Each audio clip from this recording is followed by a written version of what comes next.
Greetings, and I thank you so much for stopping by to watch another video of my recent trip.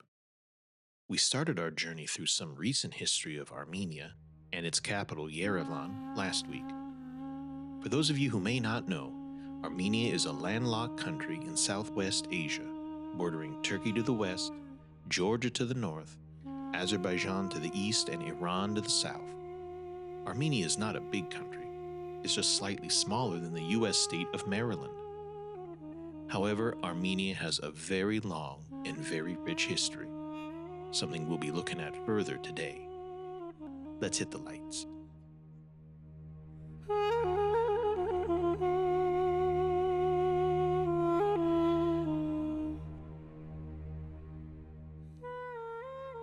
Yerevan, the capital of Armenia, is surrounded by rocky hills and spectacular mountains, including one of the most famous mountains in the world, just across the valley, Mount Ararat. However, it was in some of these nondescript rocky hills, just outside the city of Yerevan, that archaeologists unearthed one of the most remarkable ancient sites in the world. For many years, shepherds and farmers had picked up pieces of pottery and other ancient artifacts from these hills. Occasionally, some of these discoveries included carved, cuneiform symbols from the writing systems used across Southwest Asia starting in the Bronze Age. Starting in the 1950s, an Armenian archaeologist, Constantine Hovhannisyan, led a series of excavations to explore the secrets of the hill. On a cool autumn day, his team uncovered a remarkable artifact.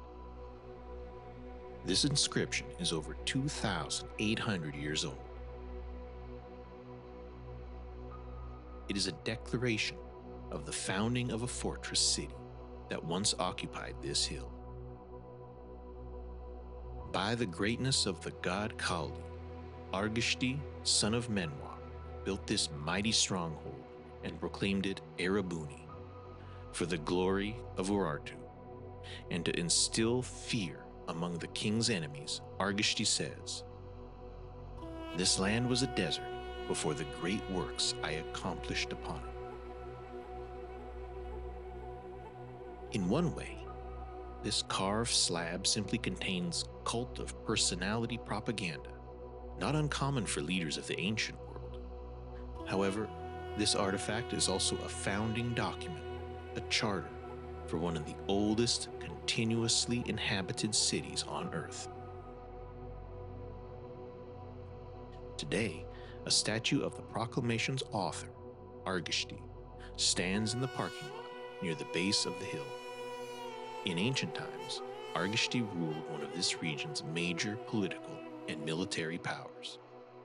For over 600 years, starting in the 14th century BC, Urartu was a regional kingdom in Southwest Asia, frequently at odds with the larger neighboring empire of Assyria to the south.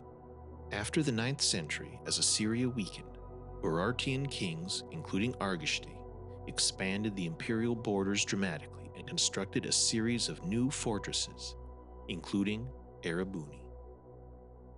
Archaeological excavations in the 1950s, as well as a controversial restoration program in the 1960s, allow for a better understanding of this massive fortress for visitors today.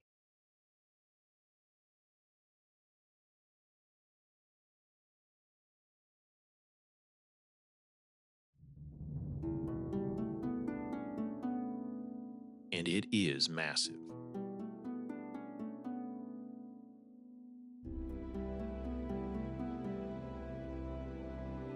The triangular fortress boasted walls 10 to 15 meters high and 3 to 4 meters thick.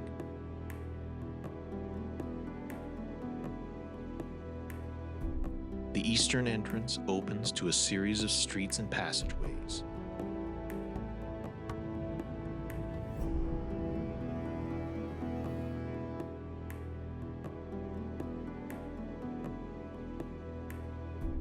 And at the center of the fortress stood a temple to the warrior god Kaldi.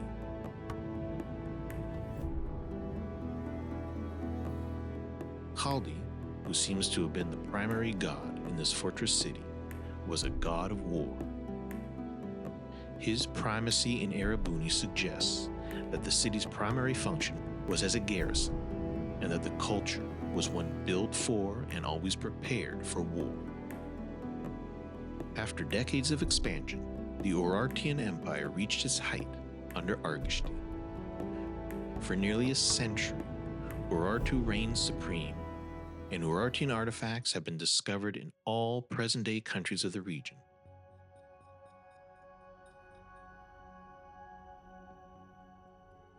From Iran to Russia,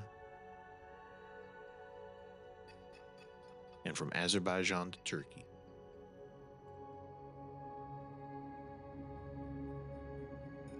Soon, Erebuni was no longer a frontier garrison, but a regional headquarters, strengthened by the spoils of war and populated by captives of defeated enemies.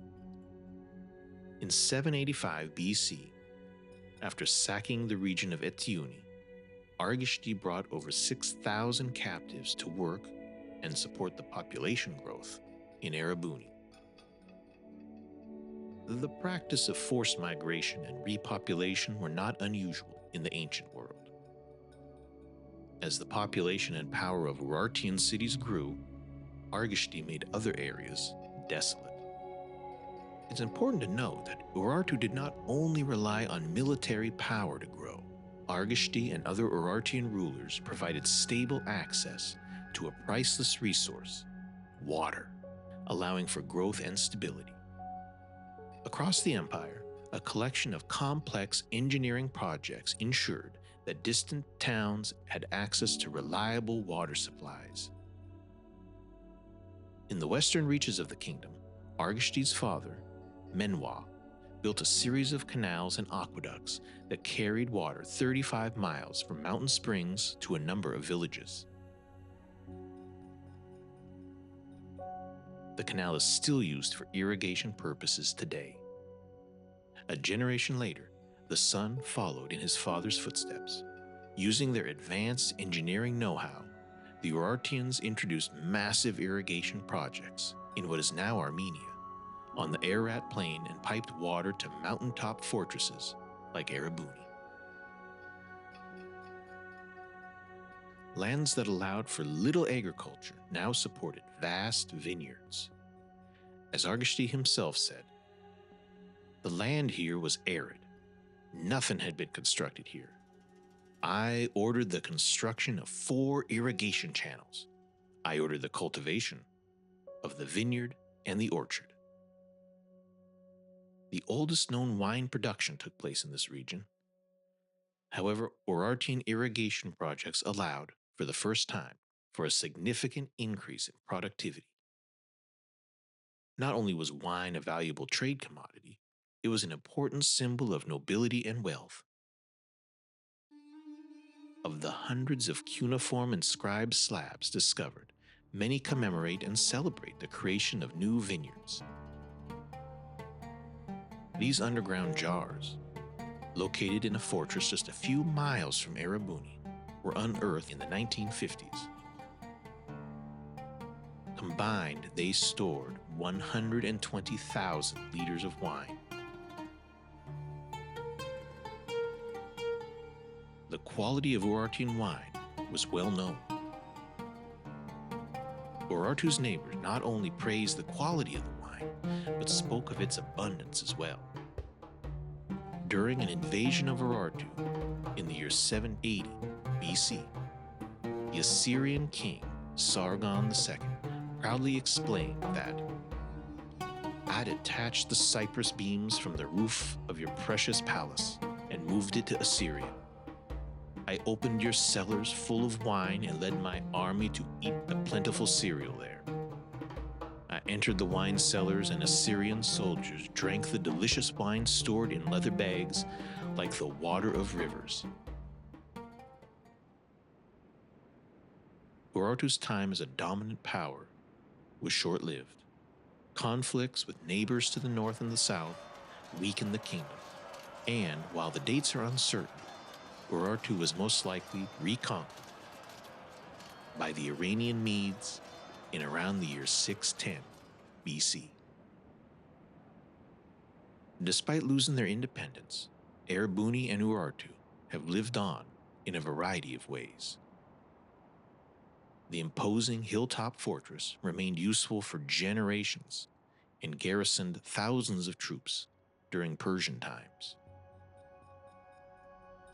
The artistic influence of Urartu spread far and wide. And the wine? Well, the wine produced from the Ararat Plain and throughout the former Urartian Empire continued to be renowned. Centuries after Urartu was conquered, the Greek military commander Xenophon discussed the importance, variety, and quality of wine while traveling through the Armenian regions of the Persian Empire. Xenophon said, "It was an extremely strong drink unless one diluted it with water, and extremely good when one was used to it." If the legacy of Urartu lives on in Armenia's thriving wine production, it lives on in place names as well. Urartu was initially an Assyrian word for the region later occupied by the kingdoms of King Menwa and King Argishti. Ararat is likely the same word as Urartu from different languages to describe the same place. The plain irrigated by Argishti and the mountain that looms over it share the name Ararat. The name Erebuni lives on as well. Originally, the word Erebuni may have meant conquest or victory in Urartian, and it certainly has conquered the passage of time. The word has evolved into the name in Armenian of its present-day capital city, Yerevan. The vanished civilization of Urartu founded one of the world's oldest continuously inhabited cities, now nearly 3,000 years old. Like Armenia, the ancient kingdom of Urartu has had an impact on the region and the world much greater than its size.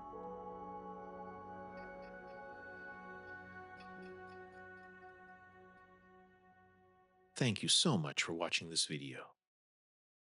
We'll be visiting even more amazing places in Armenia next time.